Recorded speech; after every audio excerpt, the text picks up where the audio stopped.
नमस्कार दोस्तों। हम सब जब भी भगवान की पूजा करते हैं या किसी मंदिर में जाते हैं तो अक्सर देखते हैं कि भगवान की पूजा अर्चना करने के बाद भोग लगाया जाता है। भोग, जिसे प्रसाद भी कहा जाता है, प्रतिदिन भगवान को अर्पित किया जाता है। बहुत से लोग भगवान को सुबह शाम भोग लगाते हैं और कई घरों में तो लोग अपने घरों में ही बनने वाले खाने का भोग लगाते हैं, फिर उसी भोग को स्वयं प्रसाद के रूप में ग्रहण करते हैं। मान्यता है कि पूजा के बाद लगाए गए भोग को भगवान सूक्ष्म रूप में ग्रहण करते हैं। ज्यादातर देवी देवताओं को भोग में फल, मिठाई, पकवान और पंचामृत आदि अर्पित किया जाता है, लेकिन कई बार लोग भगवान को भोग लगाते समय अनजाने में कुछ ऐसी गलतियां कर बैठते हैं जिसकी वजह से उन्हें पूजा का पूरा फल नहीं मिल पाता। ऐसे में भगवान को भोग कैसे अर्पित करना चाहिए और किन बातों का ध्यान रखना चाहिए, ज्योतिष शास्त्र में इसके बारे में बताया गया है।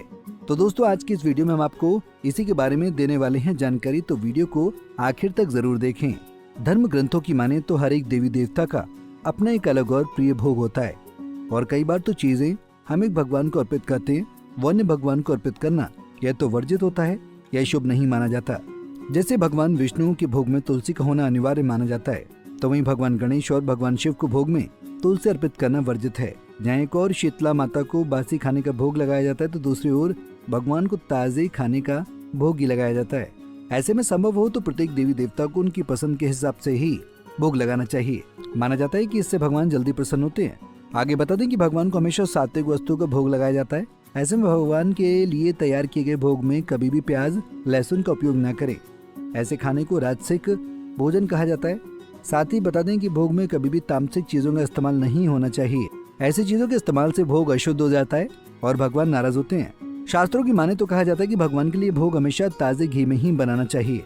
देखा जाता है कि कई लोग भगवान के लिए भोग बनाने के लिए तेल का इस्तेमाल करते हैं, जबकि शास्त्रों में हमेशा घी और घी से बनी चीजों का भोग लगाने के लिए कहा गया है।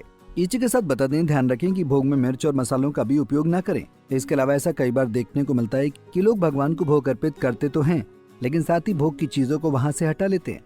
भोग लगाने के तरीका गलत है। जब भी भगवान की पूजा करें तभी वहाँ भोग रख दें और फिर पूजा अर्चना करने के बाद भगवान को भोग अर्पित करें और मंदिर के पर्दे कर खुद वहाँ से 5 से 10 मिनट के लिए हट जाएं। फिर बाद में वापस आकर भगवान के सामने प्रार्थना करते हुए भोग को हटा लें और फिर सभी में बांटकर खुद ग्रहण करें। इसी के साथ बता दें कि भोग को कभी भी मंदिर में लंबे समय तक न छोड़ें। इसके अलावा भोग को हमेशा सोने, चांदी, पीतल या फिर मिट्टी के बर्तनों में ही लगाना चाहिए।